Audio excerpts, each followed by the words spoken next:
중국발 요소수 대란에 지나가자 한국에 더 치명적인 대혼란이 예고되고 있어 한국 산업계가 바짝 긴장 중에 있습니다. 한국이 상당 부분 의존하고 있는 인도네시아산 석탄의 수출이 제한된 것인데요. 이 때문에 한국 원자재들이 급상승하는 것과 동시에 화력 발전에까지 영향을 미쳐 산업시설이 가동을 멈출 위기에 처해 있습니다. 일각에서는 인도네시아가 KF21 관련 협상에서 우위에 서려고 이 같은 일을 벌이고 있다고 예상하고 있는데, 이것 외에도 많은 정황들이 포착돼 의혹이 점점 심화되고 있는 상황입니다. 그러는 와중 한국은 인도네시아도 전혀 예상하지 못한 한방을 준비해 인도네시아가 완전히 패닉에 빠졌다는데요. 어떻게 된 일인지 한번 자세하게 알아보겠습니다. 요소수 대란 이후 한동안 괜찮을 것 같았던 한국 산업계는 전혀 예상치 못한 곳에서 위기를 맞고 있습니다. 바로 인도네시아 정부가 이달 석탄 수출을 한시적으로 제한하기로 한 것인데요. 지난해 전 세계 공급망을 흔들었던 자국 보호주의 현상이 올해에도 지속될 것이라는 전망이며, 인도네시아도 중국과 일본 등의 사례를 답습하면서 한국을 압박하려는 것이 아니냐는 의혹이 돌고 있습니다. 석탄화력 발전 비중이 높은 국가에는 인도네시아의 조치가 압박이 될 수도 있습니다. 석탄화력 발전이 전력 생산에서 차지하는 비중이 가장 큰 국가는 인도로 2020년 기준 70.6%에 달했습니다. 이어 중국 60.7%, 인도네시아 60.0%, 호주 53.7%, 베트남 52.9% 등의 순이었습니다. 특히 중국은 호주산 석탄 수입 중단 이후 지난해 10월 수입을 재개하기 이전까지 인도네시아산 석탄 수입 비중이 증가했습니다. 이 때문에 인도네시아의 수출 제한 조치가 한국에도 예기치 않은 공급 차질을 불러올 수 있다는 우려도 나옵니다. 지난해 10월 중국이 석탄 부족을 이유로 석탄뿐만 아니라 석탄에서 만들어지는 요소까지 수출을 통제하면서 발생한 요소수 대란이 재현될 수도 있다는 것입니다. 지난해에 이어 올해에도 공급망 교란 현상이 일어날 가능성은 큽니다. 인도네시아 정부는 수출 제한 조치를 현재 석탄업체들이 가격 상한 제한을 받는 국내 공급보다 수출을 선호하면서 자국 내에서 쓸 석탄이 부족해진 데 따른 것이라고 해명했는데요. 하지만 이는 완전히 한국을 배신하는 행보입니다. 한국은 인도네시아와 KF21 개발 사업을 함께하면서 인도네시아 정부의 불성실한 태도에도 불구하고 배려해준 것들이 많습니다. 특히 분담금에 대해서 인도네시아에 1,000억을 깎아준 것과 동시에 돈이 아닌 현물로 변제할 수 있게 배려해줬습니다. 여기에는 한국 정부가 중국이나 일본에서 겪었던 수출 규제 대란을 더 이상 겪지 않기 위해 정치적 신뢰를 통한 인도네시아의 천연자원 이용을 원활하게 하기 위함도 있었는데요. 분담금 협상이 진행될 때 방위사업청 관계자는 인도네시아가 KF21 개발 분담금의 약 30%를 현금 대신 현물로 납부하는 데 대해 인도네시아는 천연자원이 많다, 군수품부터 일반 물자까지 다 생각하고 있다며 현재 정해진 것은 없다, 세부적으로 추후 협의할 사항이라고 밝혔던 적이 있습니다. 심지어 8천억 원의 미납금은 2026년까지 분할해서 낼 수 있게까지 해줬지만 결국 돌아온 것은 배신이었습니다. 심지어 인도네시아는 KF21 개발에 대한 의지도 없으며 지금이라도 발을 빼려는 듯한 행보를 보이는 등 외교 결례를 일삼고 있습니다.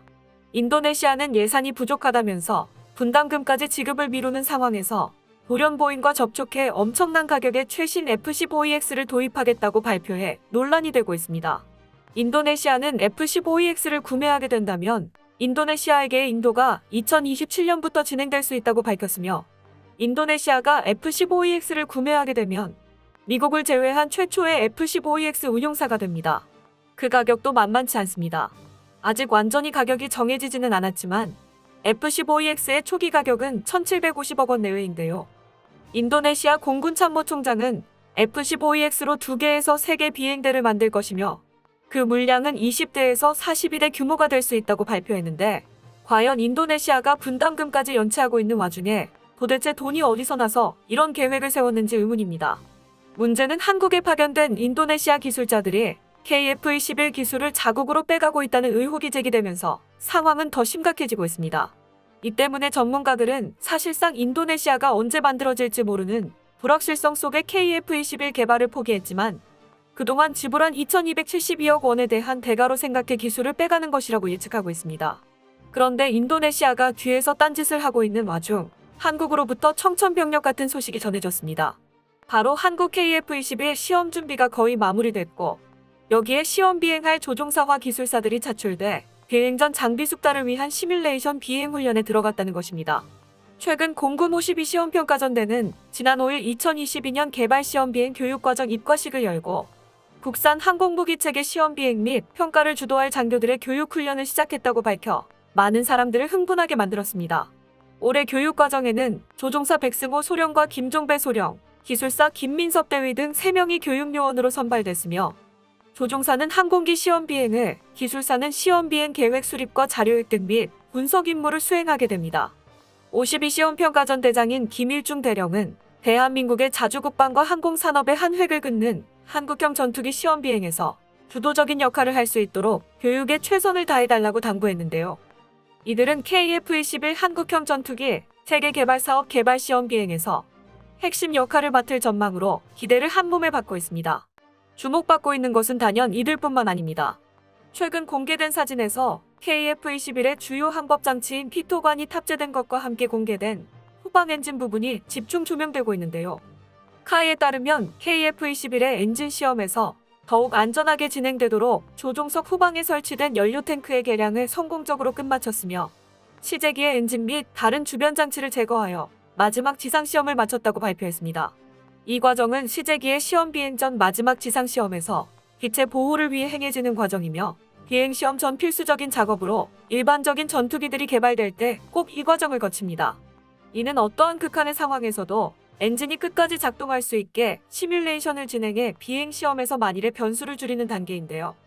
한국은 전투기가 애프터버넛이 받는 충격과 고열에 견딜 수 있게 티타늄 합금과 알루미늄 탄소 섬유 복합재 등 금속 자재와 비금속 자재를 KF-21에 적용시켰고 정교한 제작을 위해 분말 소결 방식의 3D 프린팅 기술과 확산, 접합 기술이 KF-21 설계에 세계 최초로 적용돼 모두의 주목을 받고 있습니다.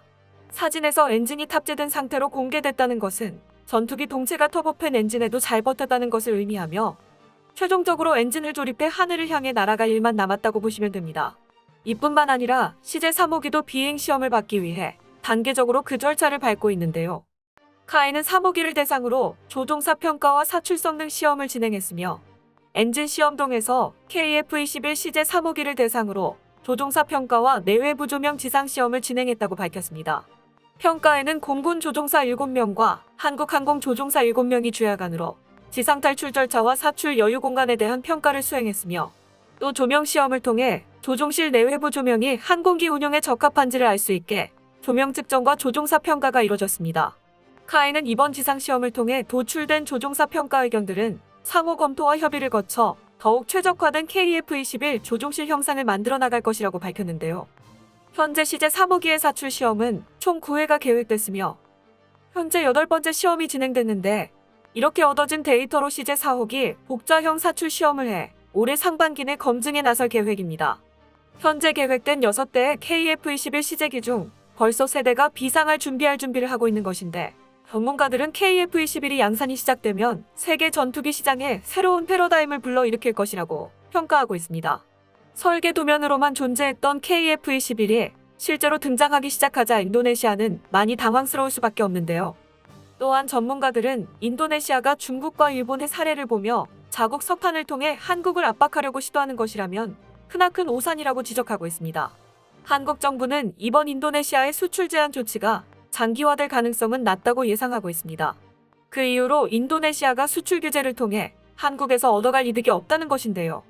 인도네시아 광물자원부가 최근 발전용 유연탄 수출을 이달 말까지 금지한 것을 두고 국내 발전사들은 당장 수급에 미치는 영향이 크지 않을 것으로 보면서도 장기화될 가능성에 대비하고 있습니다. 한 발전사 관계자는 4일 호주산에 비해 상대적으로 품질이 떨어져 인도네시아산 석탄 수입 비중을 점점 낮추고 있어 당장 영향은 크지 않다고 말했습니다. 그렇기 때문에 정부는 수출 규제를 통해 피해를 입는 것은 결국 인도네시아 자신일 것이라고 예상하며 그로 인해 수출을 빨리 재개하여 이번 사태가 장기화될 가능성은 낮다고 평가하고 있습니다. 또한 산업통상자원부 관계자는 수출 제한 조치를 두고 인도네시아 내에서도 물밑 협상이 이루어지고 있다며 빠르면 이번 주에 결론이 날 가능성이 크다고 밝혔는데요. 전문가들도 중국의 인도네시아산 석탄 수입 비중이 낮아 인도네시아가 생각하고 있는 제2의 요소수 연쇄 사태로 이어질 가능성은 낮다고 보고 있습니다.